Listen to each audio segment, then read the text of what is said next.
Welcome to part 4 of Mega Man 8. In this episode, we're going to be going to Grenade Man. Now here's the thing.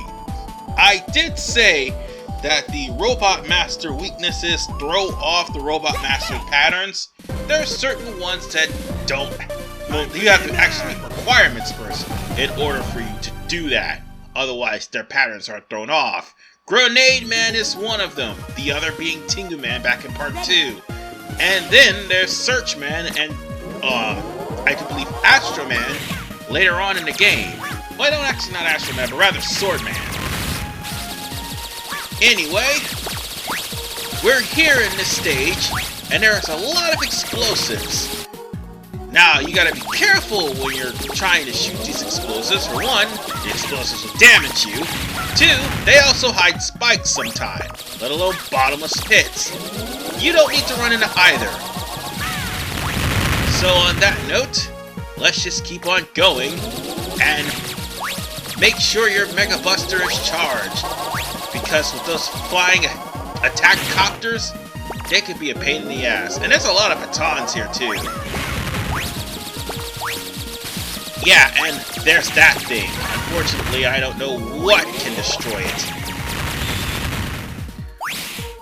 I forgot to mention one other thing. That, well, when it comes down to Mega Man 8, you probably will not be able to get any,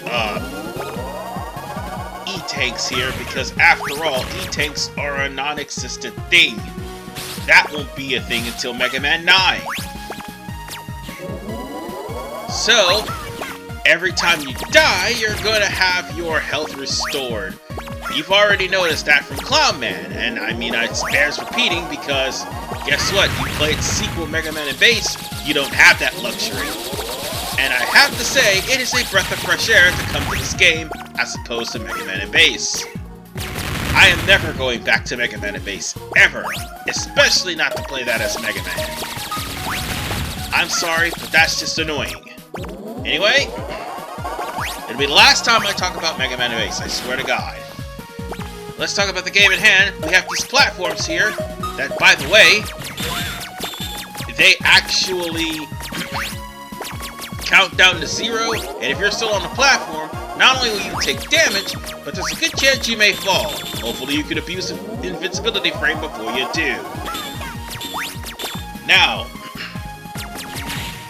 I would say, now let me just, break a promise here, because that telly right there, yeah, it brings back some PTSD of Burner Man stage. In fact, this whole stage is practically PTSD of Dynamo Man stage. Now I'm gonna stop talking about Mega Man and Bass. But whatever the case, folks, we're actually at the mid-boss. So, with that said, let's grab the Tornado Hold and prepare for battle. Because the Tornado Hold is this boss's weakness. And thank God I got the energy balancer. So that way I'll be able to fire a good number of tornado holes, because it increased the number of tornado holes by, I do believe, 5? You know, actually no, yeah, it just increased by 5. It increased by 5. You just had to think about it. Because you only had a limited amount before it actually came out. And this thing's unpredictable. Sometimes it'll actually circle around a bit, and you can just catch it with the tornado hold. Other times it'll unearth itself and drop a junk ball at you. Most of the time, you just do what I'm doing here. This thing will fall real easily. In fact, it also gives you a new item, Rush Search. Oh God, Rush Search. Where to begin? Or should I say Rush Surprise? That's what it is.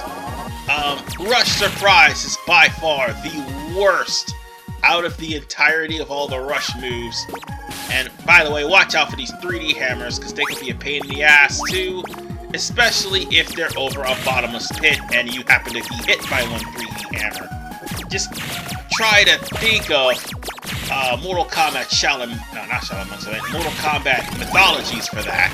But as I was saying about the Rush Search, or should I say Rush Surprise, it is a terrible thing because one, it'll either give you a random item and among the things, it will be a complete restore to your health and also to your life, but at the same time, it'll give you, well, a message from Dr. Light, or the dog will just sleep. So yeah, we got one of the worst items for Rush in the game. Oh, and speaking of worst things happen, we're on a platform full of dynamite. I mean, it's going with the Demon Grenade Man, and yeah, I'm speeding past the Bolt. I mean, it's not hard to get, but still, it can be suicide. Because after all, the platform is breaking out from under you. And if you miss that Bolt, obviously you're going to have to come back here later on. This is one of the reasons why stage exit is a good thing. Also, hammers above bottomless pits.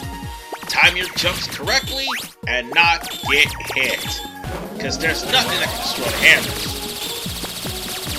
Thankfully, we won't have to worry about this in this. Actually, no, I think they do make a comeback at a later stage. So once again, take your time and make it across. You'll be just fine. As a matter of fact, this stage is actually shorter than the other stages.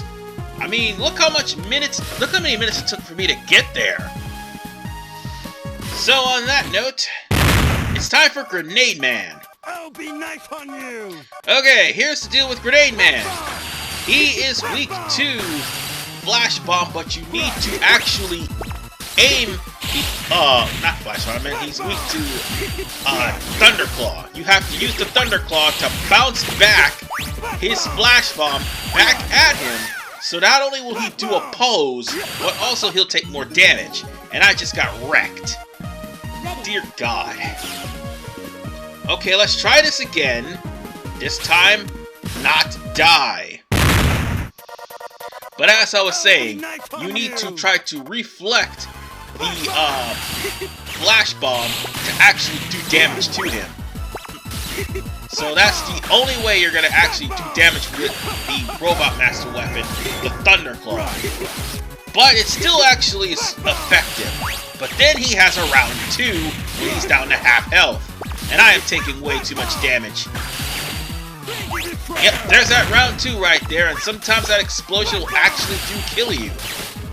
So he'll go into a better platform and he'll just keep jumping and jumping. And goddammit, you're too close. Personal space. Damn. That's no good. Now you'll just have to kill him with the Thunderclaw and I'll be fine. But nonetheless, folks, we got Grenade Man, and now we get to get his power, which is the Flash Bomb, the best weapon in this game. For one reason and one reason only, residual damage. And when I show off this weapon in the next part, you'll hear a familiar sound, the tink sound. That's basically from X4. But whatever the case, folks, I will see you guys in the next episode of Mega Man 8 when we go to Frostman stage, the last stage of the 4. See you guys next time.